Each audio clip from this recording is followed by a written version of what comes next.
시내버스 이용객이 감소하면서 업체의 손실이 늘어나고 이를 지원하는 지자체의 재정 부담이 증가하는 악순환이 반복되고 있습니다. 여기에 세수 부조 문제까지 불거지면서 자칫 교통 대란이 벌어지는 건 아닌지 우려됩니다. 원주시를 비롯해 전국적으로 공무원 인사 문제를 둘러싼 논란이 끊이지 않고 있습니다. 정치적 중립에 있어야 할 공무원의 인사권이 정치인인 단체장에게 있다는 모순이 치명적 단점이라는 지적입니다. 춘천과 원주에 대설주의보가 내려지는 등 강원 지역 곳곳에 많은 눈이 내릴 것으로 전망됐습니다. 강원자치도는 제설 장비 1000여 대와 인력 13,000여 명을 배치하는 등 선제적인 대응에 나섰습니다. 9일 원주시 소초면의 한 폐기물 처리 업체에 세워진 굴삭기에서 불이 났습니다. 평원동의 한 폐기물 처리 업체에서도 불이 나 주택 한 채와 가재도구 등이 불에 타는 피해가 발생했습니다.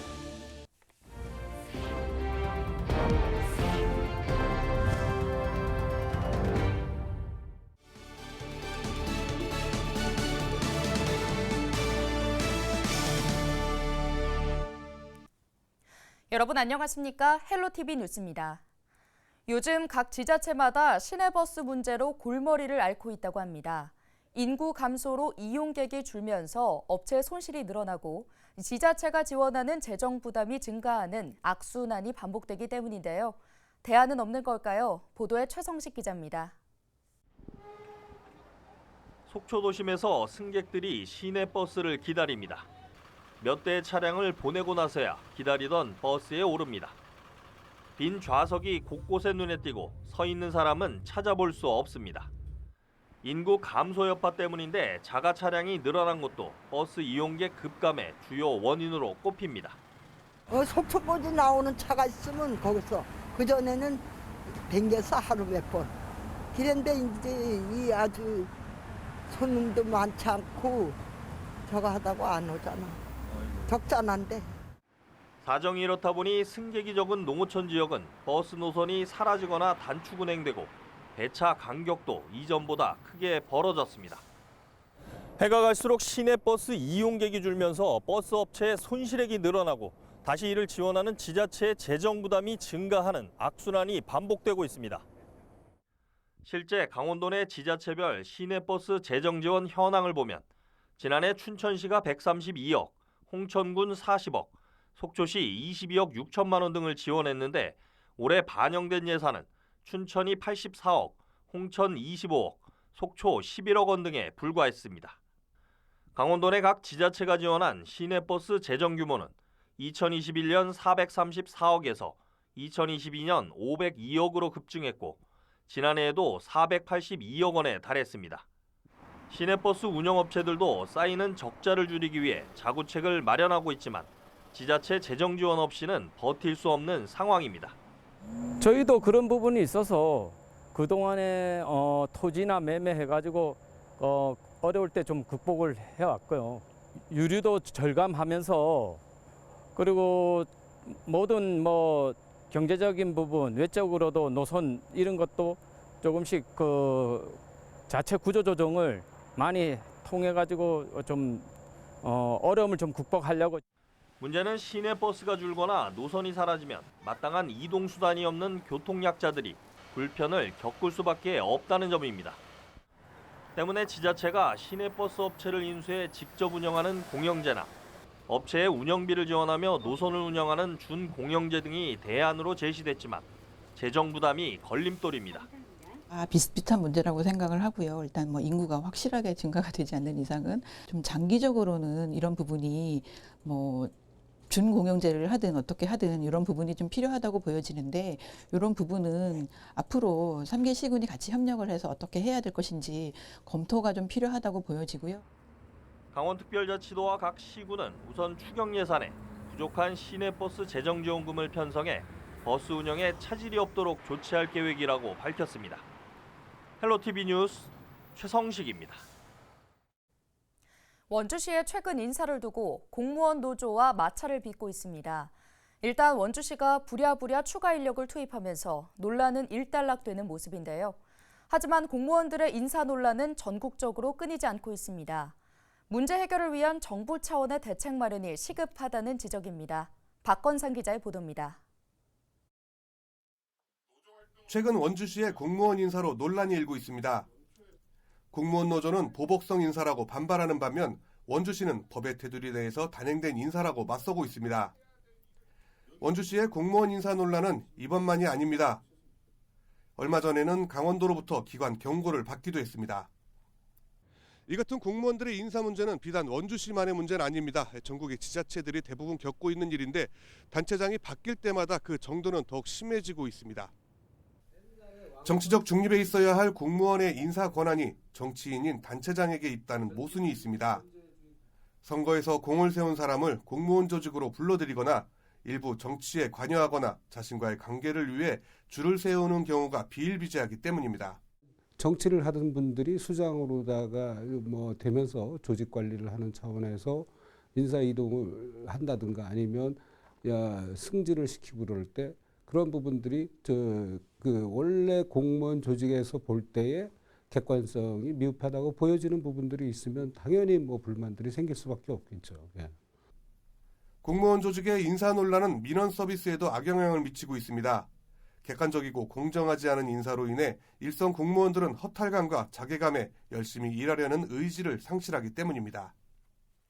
줄 서는 문화가 사실 있긴 하니까 일 잘하고 못하고 따라서 승진을 하거나 이런 게 아니라는 거를 이제 점점 올라가면 올라갈수록 더 느끼거든요. 그러면 정말 열심히 했던 사람들을 점점 좌절하게 만드는 것 같아요. 예전에는 열심히 하자, 열심히 하면 되겠지라고 했는데 점점 보면 볼수록 가관이니까. 전문가들은 시작부터 모순인 공무원 인사의 해결은 쉽지 않다고 지적합니다.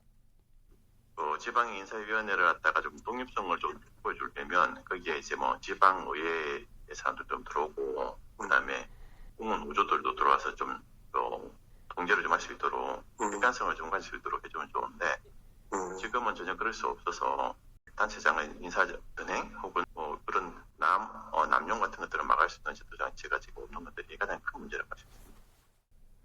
전국적으로 끊이지 않은 공무원 인사 문제는 단순히 공무원 사회에 국한된 문제가 아닙니다. 바로 대국민 행정 서비스를 제공하는 공무원들이 사계저하는 국민들의 삶의 질에 영향을 미치는 만큼 정부 차원의 대책 마련이 시급하다는 지적입니다. 헬로티비 뉴스 박건상입니다. 춘천과 원주 등 영서 지역을 중심으로 대설특보가 내려진 가운데 강원특별자치도가 제설 인력 13,000여 명을 배치하는 등 대설 대응에 나섰습니다. 강원자치도는 9일 오전 재난안전대책본부 1단계를 가동하고 대설주의보 등 특보가 내려진 지역에 제설장비 1000여 대와 제설 인력 13,000여 명을 배치했습니다. 기상청은 강원 내륙과 산지에는 5에서 15cm, 동해안에는 3에서 8cm의 눈이 내릴 것으로 전망했습니다. 2024 강원 동계 청소년 올림픽 개막을 앞두고 강원특별자치도 소방본부가 9일 대회시설 현장 점검을 진행했습니다. 소방본부는 이날 정선 선수촌과 하이원 리조트, 웰리힐리파크 리조트 등을 점검했는데요. 대회 기간 정선 선수촌에는 선수와 코치진 300여 명이 머물 예정이며 하이원 리조트와 웰리힐리파크에서는 스키와 스노보드 등 설상 경기가 열립니다. 설날 연휴가 한 달 앞으로 다가왔습니다. 지난 8일부터 설 연휴 기간 기차표 예매가 시작됐는데요. 하지만 스마트폰 앱 등 비대면으로만 진행돼 온라인 예매가 서툰 고령층들은 표 구하는 일부터 쉽지 않습니다. 보도에 표영민 기자입니다. 경남 마산역 대합실입니다. 설 연휴 기차표 예매 방법을 알리는 안내문이 붙었습니다. 4년 전부터 명절 기차표는 모바일 앱 등 비대면 우선으로 예매가 진행됩니다. 자녀분에 대해서만 현장 예매가 가능하다 보니 새로운 문제점이 드러났습니다. 스마트폰 앱 등으로 시간과 장소 관계없이 예매할 수 있지만 고령층에게는 어렵게만 느껴지는 것입니다. 우리 같은 경우는 이걸 활용을 잘 못하니까 스마트폰이나 이런 활용을 잘 못하니까 아예 못하죠. 불편하고 물어봐야 되고 물어해야 되고 그러니까 좀 이런 부분은 많이 힘들어요. 고령층일수록 직원이 직접 표를 파는 현장 창구 운영을 선호하고 있습니다. 역사 한편에는 키오스크를 통해 승차권을 구입할 수 있지만 대부분의 어르신들은 현장 창구를 통해 표를 구입하고 있습니다. 지난해 코레일이 국회 교통위원회에 제출한 자료에는 지난 설 연휴 60대 이상 앱 예매율이 6.1%에 불과한 것으로 나타났습니다. 그나마도 자녀와 손주 등의 도움을 받은 결과입니다. 그냥 판매가 있으면 안 좋겠습니까, 애나? 어르신들이 요새는 많으니까 애들한테 하면은 인터넷으로 하면은 빠르기는 빠르고 편리하기는 하대요. 코레일도 고령층을 위한 대안을 내놓기는 했습니다. 만 65살 이상 노인 등 교통약자 우선 예매 기간을 운영하고 올해부터 좌석 할당률도 기존 10%에서 20%로 늘렸습니다. 하지만 고령층 배려가 부족하다는 지적이 계속해 나오면서 현장 창구 재운영 등의 보완책 마련이 필요해 보입니다. 헬로티비 뉴스 표영민입니다.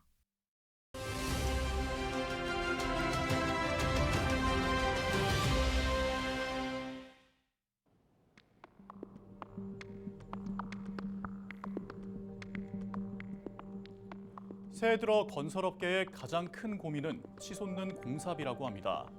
공사비가 오르면 건설사들은 손실을 메우기 위해 분양가를 높일 수밖에 없기 때문인데요. 연초부터 공사비 인상 요인들이 첩첩이 쌓이고 있습니다.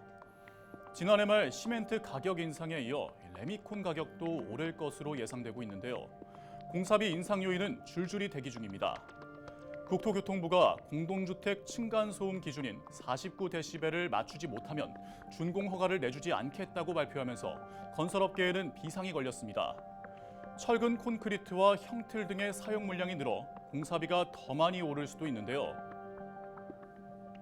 다행히 또 다른 공사비의 상승 원인으로 지목됐던 제로에너지 건축물 인증 의무화는 1년 유예됐습니다.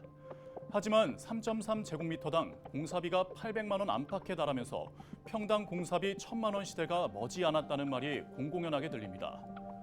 공사비 상승으로 고분양가가 나타나면 결국 미분양의 증가로 이어지는 악순환이 되풀이될 것입니다. 데일리 브리핑이었습니다.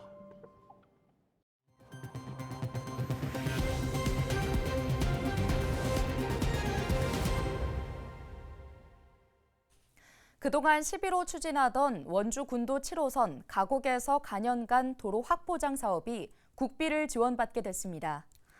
원주시는 서부권역 광역교통망 확충을 위한 가곡 간현간 확보장 사업이 주한미군 공여구역 주변 지역 지원 사업에 신규 반영됐다고 밝혔는데요. 이에 따라 당초 사업비 450억 원을 전액 11호 추진하려 했지만 국비 225억 원을 확보하게 됐습니다. 원주시는 2월부터 편입용지 보상 협의를 진행하고 보상 협의가 마무리되면 공사를 착공해 2028년 12월 준공할 예정입니다. 원주시가 결식위기 아동의 학기 중 급식 지원 단가를 1,000원 상향한 9,000원으로 결정했다고 밝혔습니다. 급식 지원 단사 상향과 함께 GS25 CU와 협력해 온라인 사전 구매 20% 할인 혜택과 선한 영향력 가게 가맹점에서 제공하는 음식과 서비스 무료 지원도 추진합니다. 다만 방학 기간 중 급식 단가는 당분간 현행 8,000원을 유지하고 여름방학부터 9,000원으로 상향할 계획입니다. 춘천시가 올해 정기분 등록 면허세 7억 원 부과를 확정했습니다. 등록 면허세는 매년 1월 1일 현재 과세 대상 면허 소지자에게 사업 종류와 규모 등에 따라 차등 부과되는 지방세인데요. 납부 기한은 오는 16일부터 31일까지며 위텍스 홈페이지와 은행에서 납부할 수 있습니다. 강릉시가 지역경제 활성화를 위해 소상공인과 중소기업을 대상으로 400억 원 규모의 기업 경영정책 자금을 지원합니다. 강릉시는 기업 시설 자금 또는 운전 자금 용도로 시중 대출 금리보다 2.5에서 3% 낮은 융자를 받을 수 있도록 지원한다고 밝혔는데요. 대상은 신청일 기준으로 강릉에 사업장을 둔 소상공인 또는 중소기업입니다. 최종 추천 대상이 선정되면 강릉시와 협약을 맺은 금융기관에서 융자를 받을 수 있으며 이자 차액은 강릉시가 금융기관에 보상하는 방식으로 운영됩니다. 오늘 준비한 소식은 여기까지입니다. 함께해 주신 여러분 고맙습니다.